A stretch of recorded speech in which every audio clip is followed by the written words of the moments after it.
चल उड़ जा रे पंछी के अब ये देश हो। मोहम्मद रफी के इन गानों को आपने एक बार नहीं कई बार सुना होगा। पास बैठो तबीयत बहल जाएगी मौत। ये गाने दशकों से संगीत प्रेमियों के दिलों पर राज कर रहे हैं। चली चली रे पतंग मेरी चली रे, चली बादलों के पार होके डोर पे सवार। क्या आप बता सकते हैं कि इन गानों में जो बाल कलाकार है वो कौन है? अरे हम पंछी एक डाल के एक डाल। इस बाल कलाकार को दुनिया जगदीप के नाम से जानती है, जिसने अपनी भूमिकाओं से दर्शकों को वर्षों तक हंसाया है। मैंने दोनों के पकड़ के गले बांध और मैंने कहा, क्या कहा? जगदीप ने बहुत छोटी उम्र में ही एक्टिंग शुरू कर दी और बाद में कॉमेडी की दुनिया की जानी मानी हस्ती बन गए, जिन्होंने एक्टिंग के अलावा फिल्म निर्माण और निर्देशन में भी हाथ आजमाया। लेकिन इस कलाकार को अपने करियर की शुरुआत से ही जिस आवाज का सहारा मिला और जिस आवाज ने इस कलाकार को चोटी तक पहुंचाया, वह आवाज थी मोहम्मद रफी की। गोरी जुल्म करे जुल्फ का बिखर जाना, गोरी जुल्म करे जुल्फ का। इस वीडियो में जगदीप पर फिल्माए गए उस गीत की बात करने जा रही हूँ, जिसके लिए मिले पैसे को रफी साहब ने लेने से इनकार कर दिया। लेकिन उस गाने को दर्शकों तक आने में 8 साल का लंबा वक्त लग गया और जब वह गाना दर्शकों और श्रोताओं तक पहुँचा, तब सभी लोग उस गाने के कायल हो गए। इस वीडियो में इस गाने और जगदीप के लिए रफी साहब के गाए बाकी गानों के बारे में जानेंगे, तो आप बने रहिए हमारे साथ।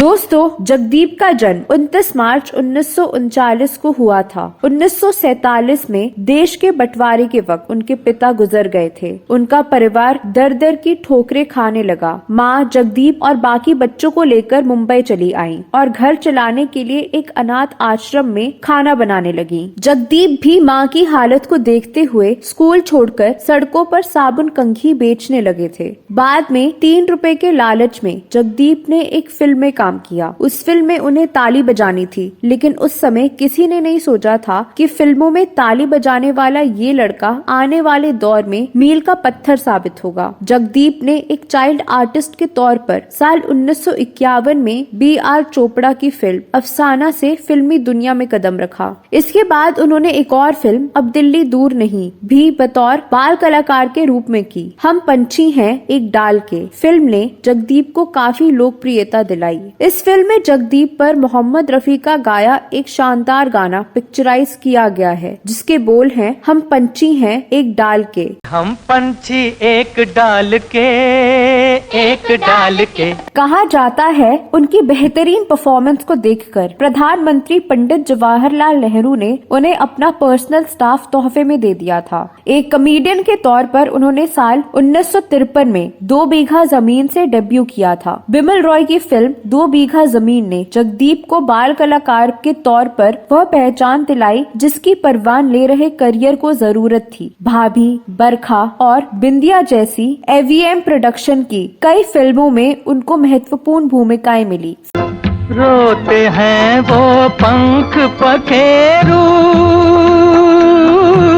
फिल्म ब्रह्मचारी के बाद जगदीप ने खुद को हास्य अभिनेता के रूप में स्थापित कर लिया। जगदीप के लिए मोहम्मद रफी ने पहली बार साल 1956 में फिल्म आवाज में अपनी आवाज दी थी। बारात बाजे गाजे से आज बिना माथे पे शान है, हुई पंछी निकले। मोहम्मद रफी ने जगदीप के लिए 23 गीतों में अपनी आवाज दी थी। फिल्म आवाज के बाद 1957 में आई फिल्म भाभी में जगदीप पर मोहम्मद रफी के 2 कालजयी गाने फिल्माए गए। पहला गीत लता मंगेशकर के साथ है, जिसके बोल हैं, चली चली रे पतंग मेरी चली रे।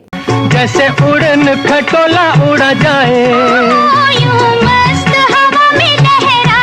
दूसरा गीत जगदीप पर बैकग्राउंड में फिल्माया गया है। गीत के बोल है, चल उड़ जा रे पंछी। किसको पता अब इस नगरी में कब हो तेरा आना। जगदीप ने 70 के दशक के आखिरी सालों में एक फिल्म का निर्माण शुरू किया। उस फिल्म का नाम था टाट का पर्दा। जगदीप तय कर चुके थे कि जब फिल्म के गीतों की रिकॉर्डिंग शुरू होगी तो पहला गीत वो रफी साहब से ही गवाएंगे। रफी साहब जब इस गीत की रिकॉर्डिंग करने स्टूडियो पहुंचे तब उन्हें ये नहीं पता था कि इस फिल्म को जगदीप खुद प्रोड्यूस कर रहे हैं। उन्हें बस इतना ही पता था कि गीत में एक लाइन है जो उनके साथ जगदीप रिकॉर्ड करेंगे। स्टूडियो में ही उन्हें बताया गया था कि इस फिल्म के प्रोड्यूसर जगदीप हैं। रफी साहब काफी खुश हुए। जगदीप जी ने रफी साहब के साथ कई तस्वीरें उस दिन खिंचाई। रिकॉर्डिंग शुरू हुई और पहले ही टेक में रफी साहब ने गीत को पूरी परफेक्शन के साथ कंप्लीट कर दिया। रिकॉर्डिंग खत्म करने के बाद जब रफी साहब और जगदीप साथ बैठे तो जगदीप ने रफी साहब की तरफ एक लिफाफा बढ़ाया। उस लिफाफे में कुछ पैसे थे मगर रफी साहब ने वो लिफाफा लेने से इनकार कर दिया। रफी साहब बोले, मैं तुम्हें उस वक्त से जानता हूँ जब तुम चाइल्ड एक्टर थे, तुम मेरे बेटे जैसे हो। अब जब तुम एक नई शुरुआत कर रहे हो तो मैं तुमसे पैसे कैसे ले लूं? मैं अपने बेटे से पैसे नहीं लूंगा। जगदीप जी ने वो लिफाफा वापस अपनी जेब में रख लिया। वो रफी साहब के मिजाज से वाकिफ थे। अगर एक दफा रफी साहब ने मना कर दिया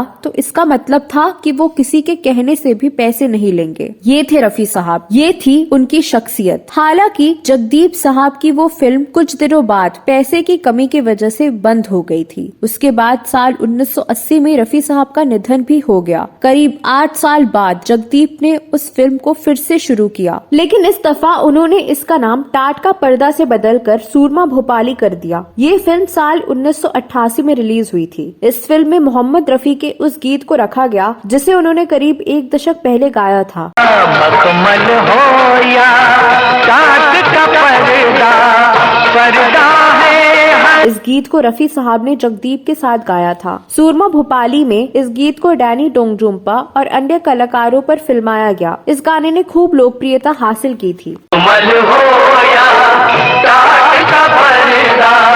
जगदीप ताउम्र रफी साहब के प्रति एहसानमंद रहे। जगदीप 8 जुलाई 2020 को 81 साल की उम्र में दुनिया से रुखसत हो गए। तो दोस्तों, आप जगदीप के लिए गाए मोहम्मद रफी के गानों के बारे में क्या कहना चाहते हैं? आपको जगदीप पर फिल्माया गया कौन सा गीत सबसे अच्छा लगता है? इस वीडियो में बस इतना ही। उम्मीद है आपको वीडियो पसंद आया होगा। इस वीडियो में दी गई जानकारी आपको कैसी लगी? अगले वीडियो में मैं फिर फिल्मों और गीतों के बारे में कोई नई जानकारी लेकर हाजिर हो जाऊंगी। तब तक के लिए नमस्कार।